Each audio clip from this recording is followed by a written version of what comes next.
Greetings everyone, today I'm going to talk about the commander skills. Whether you are a new player or mid player or a late, this should definitely help you. But I will be focusing most of this guide on really a new players who just started.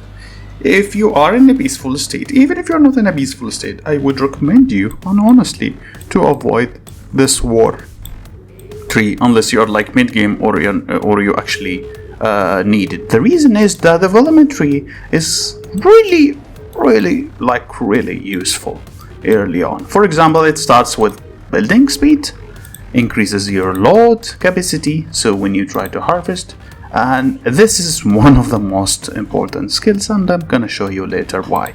So for me, I have two builds when it comes to the development.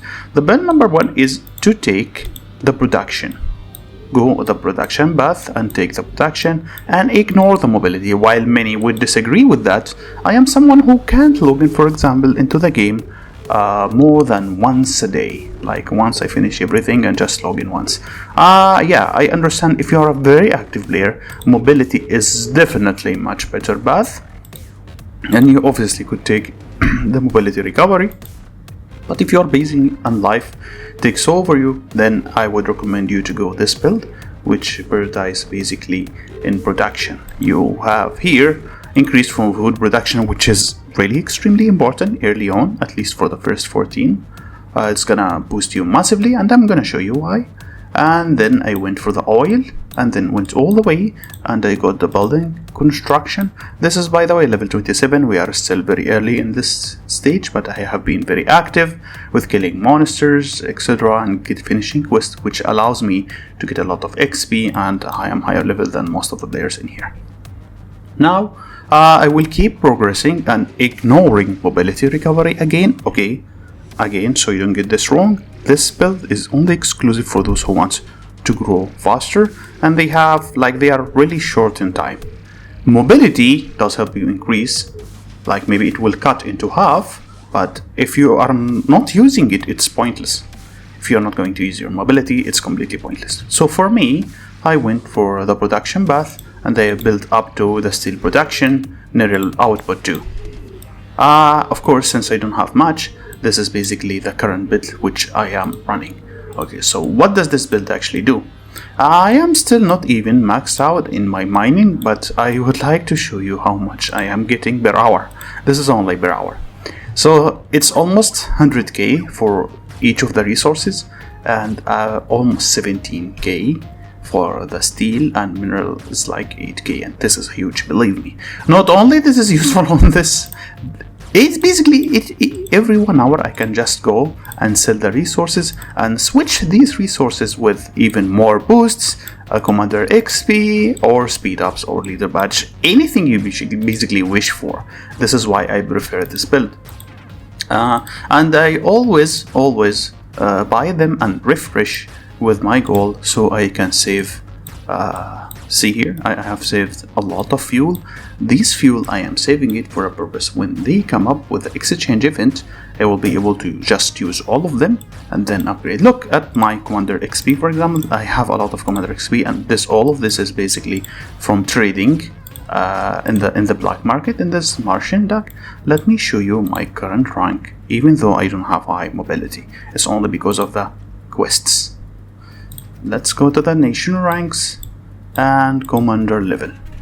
I am basically level 2 and rank 2, sorry, when it comes to the commander level, and even rank 1 is 27, so I don't think I'm far ahead from him. I can just catch up to him easily. And I still have mobility. Of course, mobility here region is really bad, but again, I prefer this build if I am really less active. This basically will make your stamina region after 8 hours.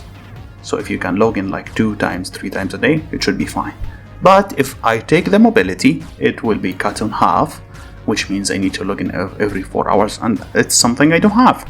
So for example, if you have the time and you can spare that time, you can just go for the mobility path, take the path. But again, I would recommend you to take the production. Okay, you don't like it. Let's say you want the war path. So how do you actually set your talents and points? You would obviously focus first on your troop type. For example, if you are running a main melee, then you obviously need to take the melee skills first. If you are running long range, you obviously should take the long range, etc. And it's all the same.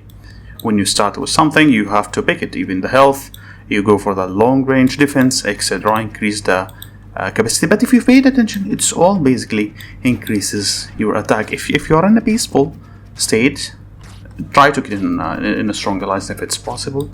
This will definitely help you. Not the war. The development tree will help you much more than the war, because war will become very useful once you start unlocking this fast expansion. And if you are one of those guys who are actually like to fight, Battle SOS can be used one time per day. Actually, it will never allow your troops to die. And then of course the slaughter is one of the hectic moves. These basically is one of the skills. It basically kills the enemy troops even if they have hospital, because usually when you attack someone and his troops is wounded, you don't kill his troops. But this one allows you to kill 10% of the troops, which is supposed to be wounded, of course, whether it is in a resource tile or a city, and it is one time per day. As for SOS, keep in mind it is really based on your hospital. So if your whole troops is supposed to die, your troops will go to the hospital. Of course, keep in mind that if your capacity of the hospital itself is lower than the amount you send, then some of these troops will die forever. That's it, guys, and have a wonderful day.